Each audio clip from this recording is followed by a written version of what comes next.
Welcome to the Epic Company Culture Podcast, where your host, Josh Sweeney, will give you, the business leaders, HR professionals, and company culture aficionados, the knowledge you need to take your company culture to the next level. Hello, and welcome to the Epic Company Culture Podcast. Before we get started, I'd like to thank Prototype Prime for this amazing podcast space. Today's episode is part of the Sales Culture series, and we're joined here by Taylor Barnes of CentricsIT. Welcome. Thank you. Thank you for having me. Yeah, thanks for coming in. So tell us a little about yourself and CentricsIT. Sure. So, Taylor Barnes. I am our Vice President of Global Business Development. So we work over here in Norcross, Georgia. I personally live out in the suburbs of Alpharetta, Cumming area. Okay. Wife, 2 boys, and the commute's not too hard, so every day is a joy coming to the office. And so Centrix is a IT solutions delivery company. So basically what that means is we try to design different types of solutions around engineering skill sets, hardware-related implementations, deployments all over the world. And people can consume those solutions in a on-demand fashion, project-based fashion, contractual-based fashion. Yeah, so that's what we do in a nutshell. Awesome. So you're managing the IT infrastructure, projects, all kinds of things that keep the business up and running. That's right. Awesome. That's right. Specifically for corporate enterprise, we do get into some of the small to medium business, but not too much. It's mostly in the data center and or with large organizations with thousands and thousands of users that might require a management element around a lot of their EUC devices, their tablets, their laptops, and whatnot. So, yeah, that's what we've been doing for the last 12 years. Yeah. Well, I heard that you also have 2 boys. I have 2 boys myself, Nice. I'm sure they keep you super busy They if it's do. anything like my house. Yes. It's dumpster fire.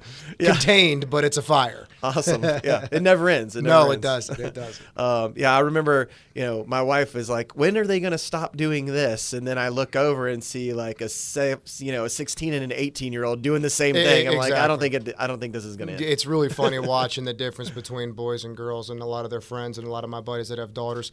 They seem so much more mature than boys, and I've heard that later in life that flops. I guess we'll see.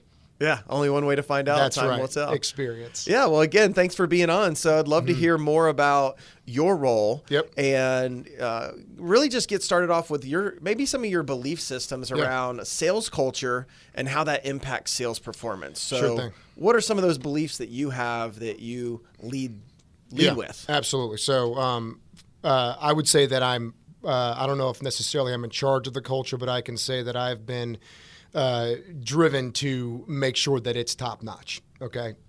Chief culture officer per se. Yeah. Now, I'm a big believer in personal development, and if things are not good at home, I don't see them being good at work.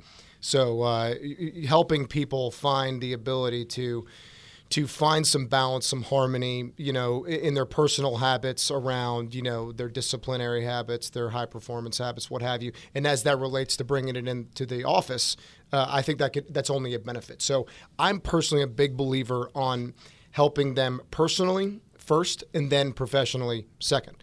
And we've done that very heavily over the last, 4 to 5 years specifically, which has increased, things like morale. Things like excitement. I can see passion and energy. It's more palpable now. Competition internally is healthy. It's not unhealthy. It's not in a vindictive way of, trying to run over someone in their way. It becomes a true, healthy, head-to-head competition, say for a salesman trying to make their yearly attainment. But there comes a courteousness involved in this when potentially with other organizations, if it's a sink or swim mentality, you really do run over anybody in your way.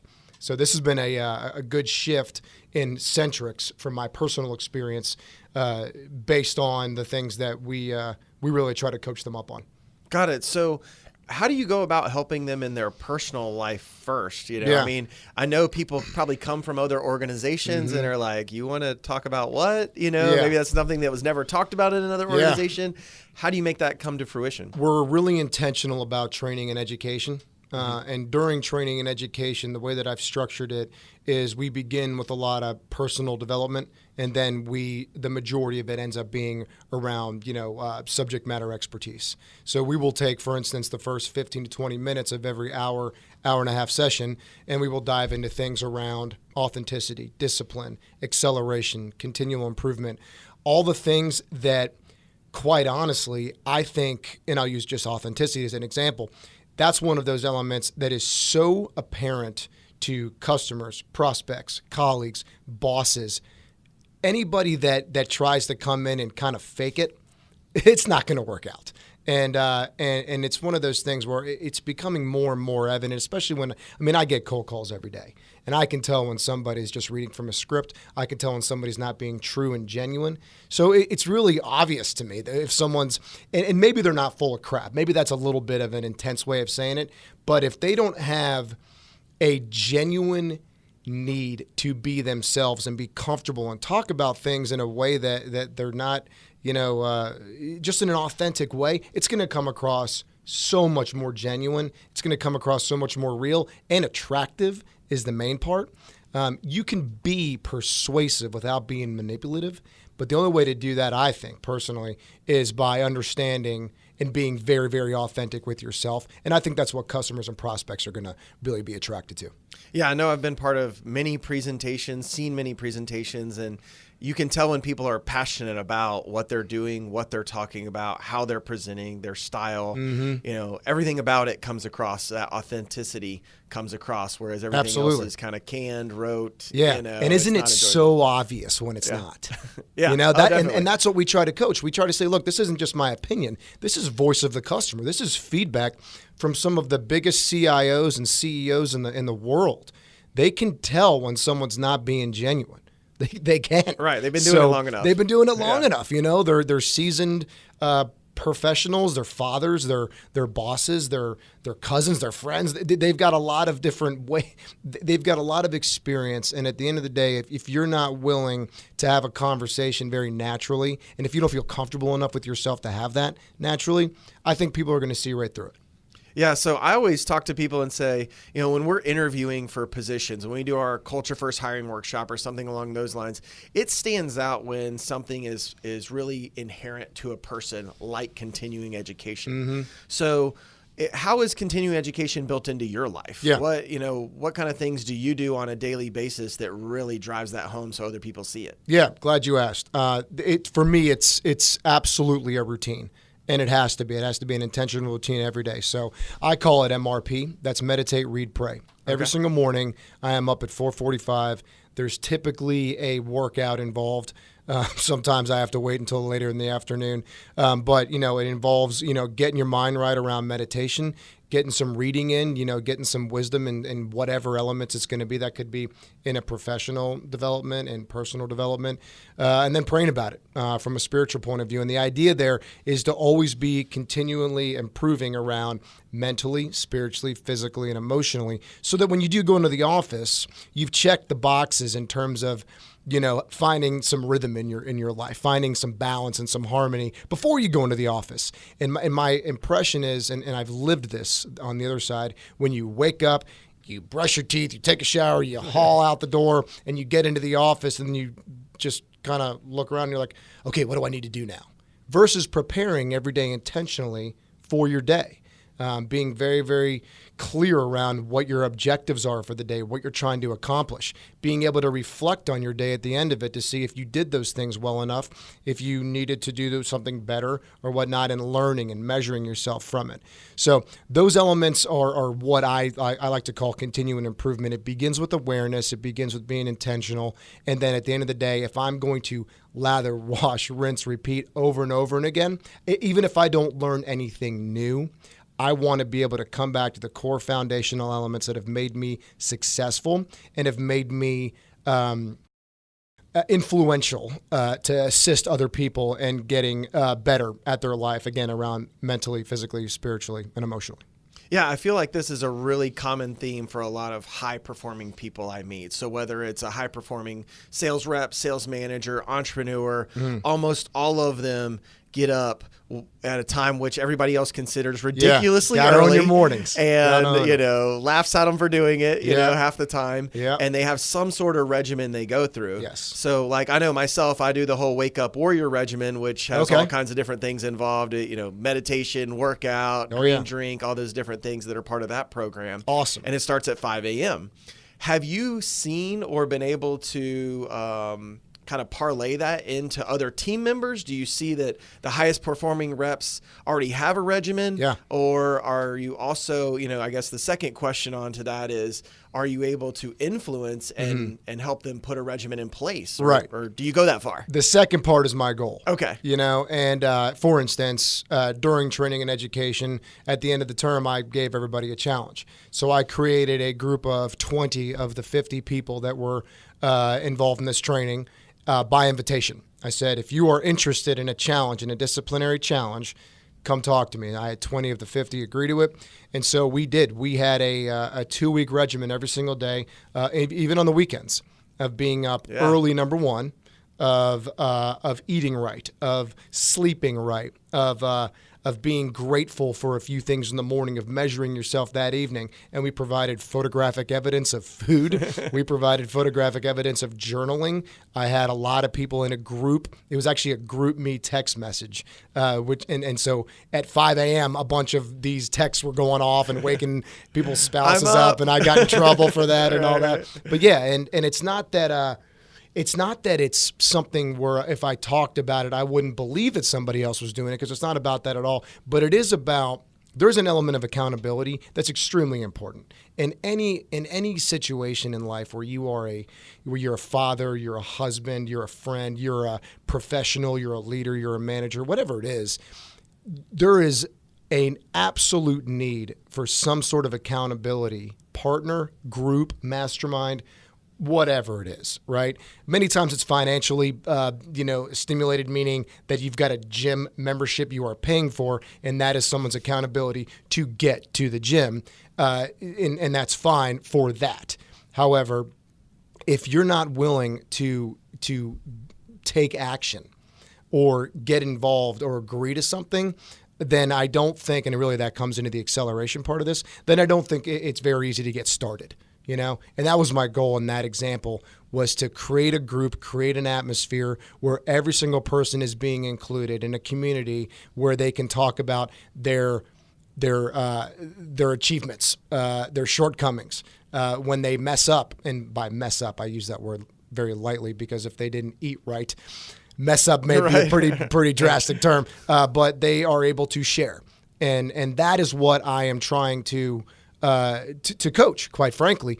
Not to say that that I need to be, or anybody that there needs to be, the moderator per se, but that's what I'm trying to coach. And the results of it, to be clear, were extremely positive.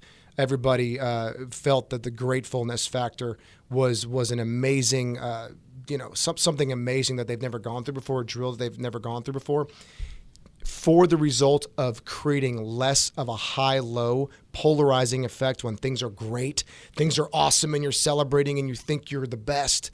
When things are bad, the world is coming to an end and there's a fire in the building and you think you're terrible. And all these things that I'm trying to coach on basically create some sort of a mental toughness or a durability element to the individual where they don't have those high-lows. They've got more of a balance. And that's what some of these things that I'm trying to coach are doing for them, which I'm extremely happy about. Yeah, it sounds like a great program. And one of the things that you mentioned earlier was that it's not something you mandate, right? You sent out an invite to everybody, and basically they self-selected into the challenge. That's right. The challenge of getting up at the crack of dawn and taking pictures of your food and being accountable. That's right. So I like the concept around, hey, we have this program available. It's up to you to self-select in. Now, of the people that self-select in, do you normally see that those are your high performers and that they have more camaraderie with each other than what you've seen at past companies? Or I would imagine that would be the case, but love to hear about it. It is the case, not directly resulting in high performance salesmen, okay, but high performance employees. These are the most organized, project-based, task-driven people that create their list of things to do, and they truly get them done. Ironically, I had less salespeople dive into that program than I did support, operations, accounting, HR, etc. And quite frankly, that doesn't shock me at all, because in a salesman or a saleswoman, and I grew up in this environment as well for the last 18 years, we all came from a sink or swim, from a hard work and grinding over and over and over again creates high performance dollars, revenues, margins. And what and that's not necessarily a bad aspect. If you have if you have a sense of urgency, if you have a good work ethic, I'm fine with that. But it cannot come at the risk of not working smart, right? And working smart can mean a lot of different things to a lot of different people, but it's what I call PQOs, prolific quality outputs. If you don't identify what those 2 to 3 things are that need to move the needle forward for you every single day, then you're not going to really make an impact. You're not going to move the needle for your organization. You're not going to move the needle for yourself. You could sit in front of a computer for 15 hours a day, all you want. Doesn't mean you're getting anything done. Right. So that's what we try to coach. We try to coach some sort of balance between working hard and working smart. Quite frankly, this work hard, play hard thing doesn't really resonate with me, never really has. It kind of implies that you're working really hard just to support a play really hard lifestyle, which isn't sustainable at all, in my opinion. So both are hard. They're both hard. Yeah. Got it, yeah. And if you're doing one just to support the other, then you're just going around in a circle.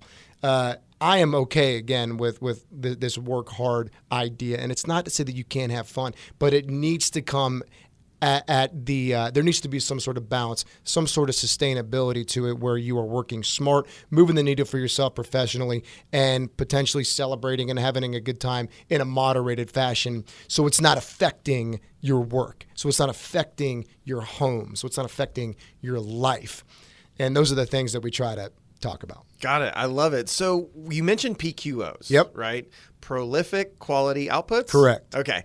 So one of my questions is always, what are some of the metrics on the sales team that you're extremely passionate about? Yeah. So what's a PQO other than the sell, right? Other than the sales number, right? Everybody has a number or a quota. But other than that, what really leads up to hitting those? Absolutely. So what we do a lot of times when we measure the performance of an individual, obviously their previous attainment, their monthly margin numbers, their quarterly margin numbers, those are good revenue metrics and margin metrics. But for me, it's really about their ability to forecast where they're going. So, for instance, we talk about pipeline a lot. That pipeline is opportunity-based, based on a potential project or an opportunity. But I'm also very curious and concerned with their customer acquisition efforts, their ongoing relationship maintenance. So many times people can say, yeah, I just got a deal done with them, but they bought all their stuff, so I'm not going to hear from them for another year. Well, that is one phone call away from being replaced, in my opinion. So if you can... we call them touch points, and they might be called a lot of different things, but get them involved in continual education. Make sure they understand what's going on in the marketplace. Give them unbiased recommendations to what, is going on in their specific vertical. If you can educate them and help them understand what's going on in the marketplace with no intention behind sell, creating less of a transactional relationship and more of a consultative, collaborative, educational relationship, the value of you as a vendor, the value of you as a partner to them is going to be exponential. So I always like to see those things as well as how good they did over a certain quarter. That would be an example of a PQO to me. And I got to give credit to my boy Brendan Bouchard for coming up with PQO. That's not a Taylor Barnes thing. Okay, got it. R&D, rip off That's and right. duplicate. That's right. Got it. Hey, some of the best ideas come from, or a lot of the best ideas come from other people. You said it. Definitely. All right. So when it comes to sales teams, sales cultures, blunders. Yeah. It doesn't have to be Centrix. It could be a past company, whatever experience you want to share. Again, I always like to tell people they don't have to name names, but what are some culture things that you've seen, some where places it's gone wrong, something you thought would work that didn't, or a sales culture you were part of that was just not effective? Yeah. So when I personally started in this business, it was 2002, right after, the dot bombs. And there was a lot of customers out there that were really looking to save dollars when it comes to their hardware acquisition and their technology innovation and whatnot. So being in the space that we were in, which is a secondary marketplace, was a great time. It really was not difficult to make sales, quite honestly. So what that created was sure, you're hired. The marketplace is so good right now. If you can't make it, it's on you. And that created a sink or swim, thrive or die mentality for a lot of these salespeople that, quite frankly, are some of my business partners now. And all of us grew up in that atmosphere.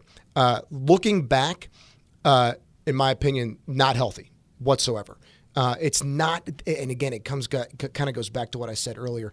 The sink or swim mentality does create a sense of urgency, and it does create a pretty good hard work ethic as it relates to grinding and powering through and making sure that you show up.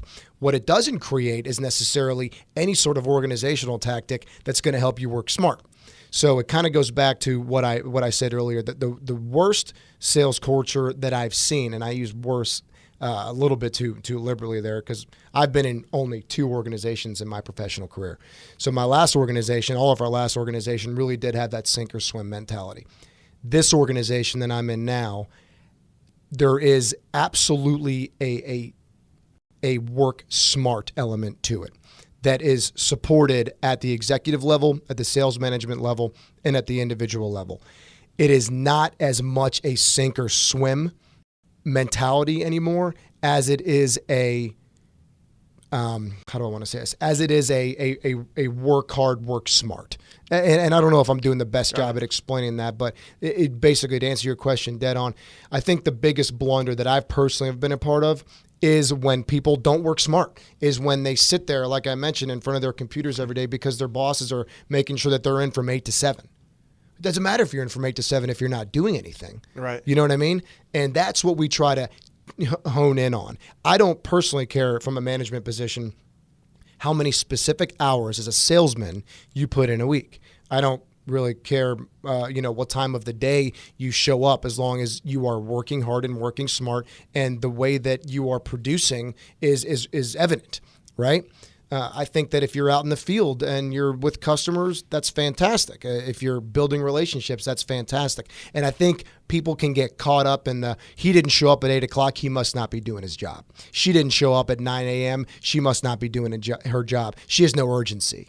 And what I try to remind, and what we all try to remind ourselves on, is if they are working towards their PQOs, if they are working smart in that, then it's a benefit versus sitting in front of your computer all day long and just grinding for no apparent reason. Does that make sense? Yeah, definitely. So, I mean, one of the things I'm hearing and kind of thinking through too of the sink or swim, I think of maybe a sales culture in that maybe they only get commission on the first year of revenue, and there's no need for them to follow up and do the relationship building and tell them what's happening in the market, because they're not going to get comped on that. Right. So it's not aligned, and their quotas are always going up. So again, it reinforces that you don't want to spend time on the relationship because you've already brought them in. That's right. I guess other things that come to mind are, I guess just the ways to change that, right? Ways to work smarter, where if you have a client for a year, but then they don't renew, then how do you reinforce that with the sales team to ensure that, well, maybe they need to be comped on it. That's right. Or maybe they get an extra bonus down the road if somebody stays with them longer to get them to build that relationship or keep communication going. Yep, and I think you nailed it. I mean, where we all came from was very transactional. It really was they need to buy a bunch of infrastructure, and then once they get it, they are good to go because their technology is supporting their business, and they'll be back in a couple of years. Because this has transformed into much more of a services organization, the need for ongoing services, the need for contract renewals, the need for continual consumption of engineers per se, based on wherever they're going.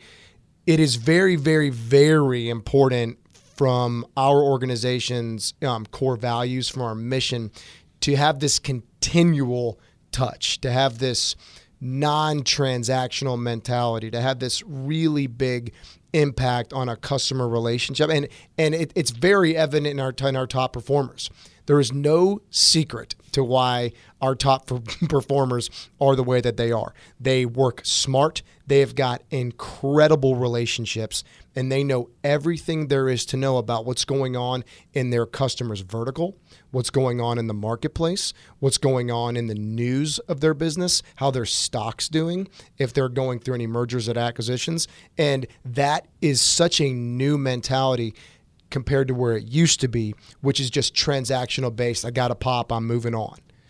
If you are in the transactional based, moving on, get a pop, you're very, very dispensable. Yeah. You're very replaceable. You're a phone call away from getting displaced, right? But if you have this ongoing relationship, if you're giving, if you're serving your customers, then at the end of the day, they're going to remember you. They're going to remember you a whole lot more than some guy that just bought $1 million worth of equipment from and never heard of again, you know?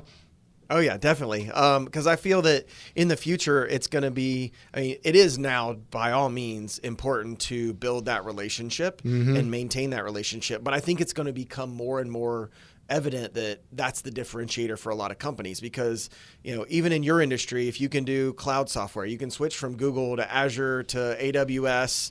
A lot of them are fairly easy to switch. You can switch hardware, you can switch vendors, and that's across every industry. Right. But it's the service that you get from them that makes you want to stay That's with somebody. right. Or it's the service you get from the next person or company that makes you regret switching from the last one, right? It's that the happens as well. experience. It's the service. Yeah, they save a few bucks and they're like, this was not worth the money we saved. That's right. It's the experience, and it's the continual experience. It's the consistent quality deliverable, regardless of the size of the transaction, that people are going to remember and keep coming back. Yeah, so we talked about continuing education, challenging them, having them self-select into a program that really drives their habits to the next level. So we had authenticity, discipline, acceleration, continual improvement as the 4 foundational personal development elements. And there's a lot of subcategories, as you can imagine, that translate directly into how they're going to perform professionally for our organization, for their own personal book of business. Got it. I love it. You rattled those off like that's what you use in your environment. It's very, very important. A little ingrained in the sales culture. That's right. I love it. That's right. Because if people can't repeat them that way for their own business, then they're probably not repeating it enough to their staff and ensuring that it's ongoing. And if you're not intentional about, if you don't have it down to your routine, then, as I just mentioned in my routine, then you really do run the risk of being susceptible to distractions, because distractions are going to happen, man. They're evident every minute of every single day, and it really takes discipline, core foundation number 2, in order to understand that being distracting doesn't mean it has to result in a distraction, because distracting is going to happen.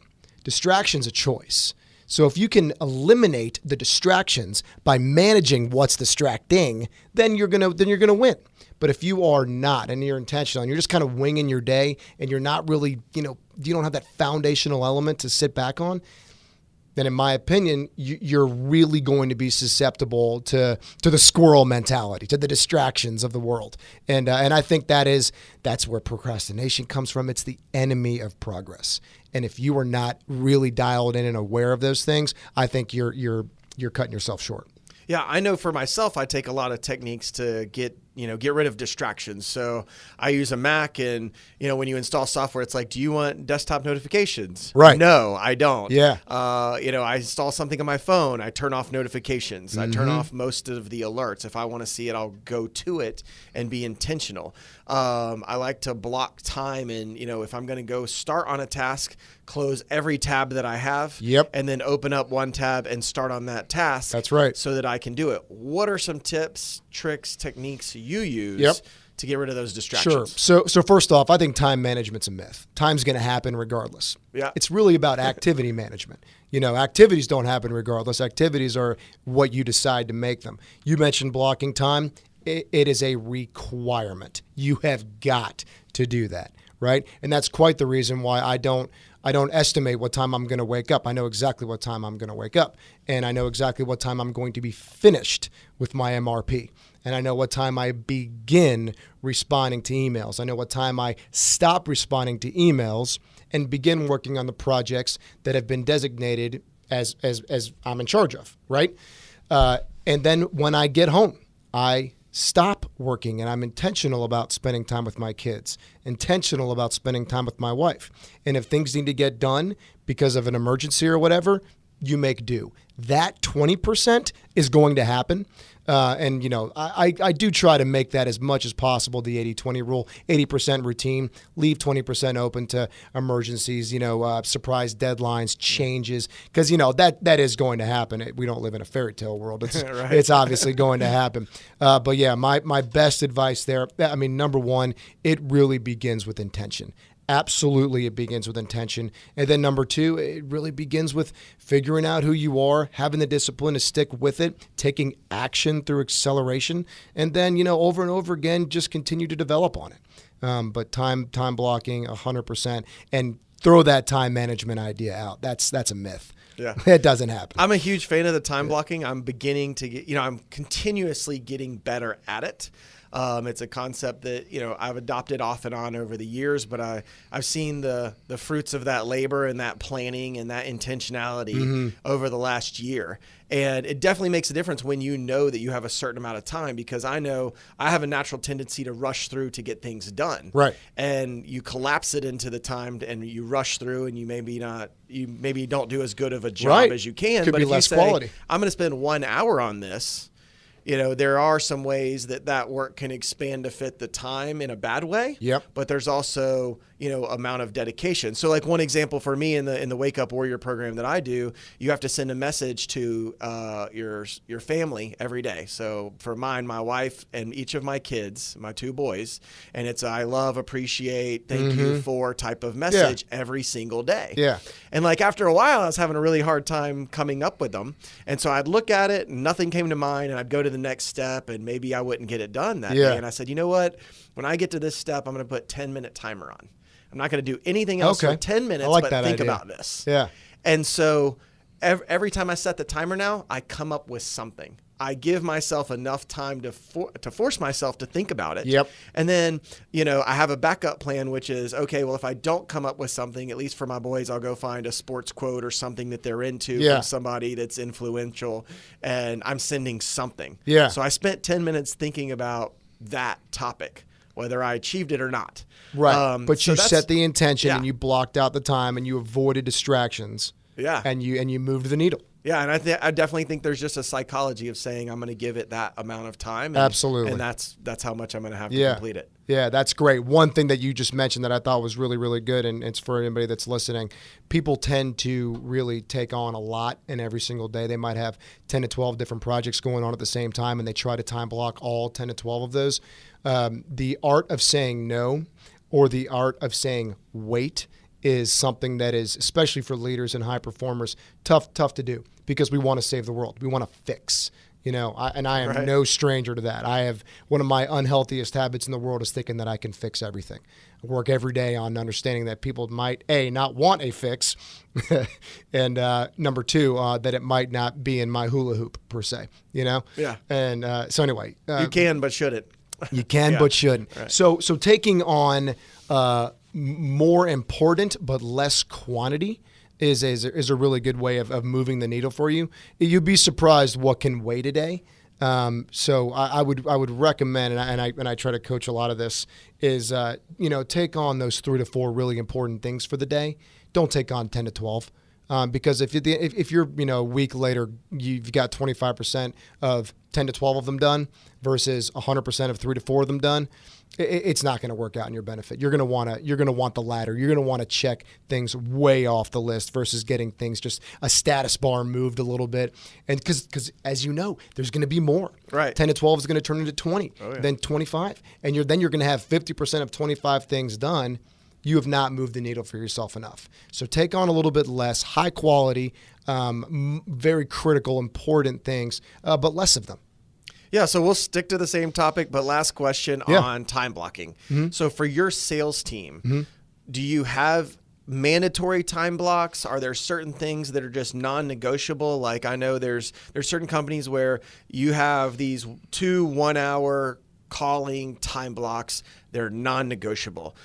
Is it something that you're training them on and it's up to them to lead, or do you have some non-negotiables that are part of the organization? Right. It is something that we're training on, and it is up to them to lead. Got it. So when I think of, our SDR program, our sales development, program, they've got cadences that involve a lot of, social media, phone, email, drip campaigns, ebooks, white papers, you name it, right? Blogs, Right. And everything. And they've got a cadence that they set out for themselves that typically makes up the majority of their morning.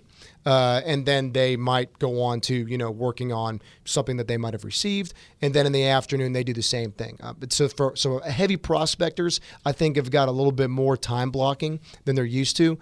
Some of our larger, account managers tend to be a little bit more reactive based on the fact that one of their best customers needs something and they're ready to serve.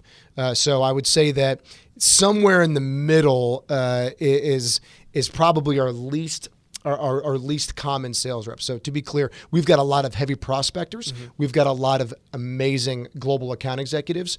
And as soon as the prospectors move on a little bit, their time probably comes a little bit more reactive. So how to manage that? Great question. That's going to be something that I think we'll struggle with the rest of our lives in sales and sales management, because as you know, things come up and you've got to be able to be reactive enough, and you've got to be able to serve without losing your mind. And that's the balance that we're all looking for, right? So how to accomplish that? And at the end of the day, I think it's about finding rhythm at home and at work.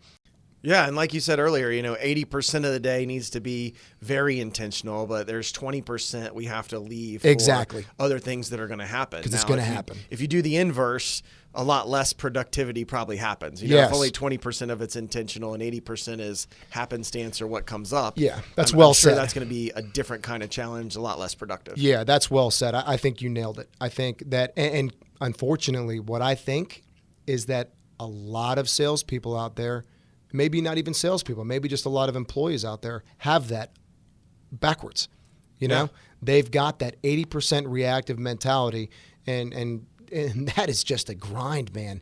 That is just, in my opinion, that's a recipe for disaster, because what that results in is spinning your tires, and you have abandoned the idea of working smart at that point, or you've really limited your ability to work smart at that point. So being intentional about having that 80-20 rule versus the 20-80 rule, I think is an excellent thing for salesmen and women to take on.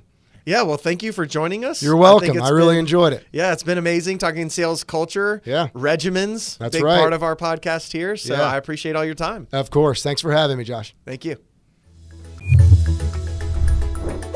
Thank you for tuning in to today's episode of the Epic Company Culture Podcast with Josh Sweeney. If you enjoyed this content, please subscribe on iTunes, SoundCloud, or Stitcher. For additional content and transcripts, visit epicculture.co. If you have questions or topics you would like us to address or expand on, tweet us at epicculture1 or email at podcast@epicculture.co.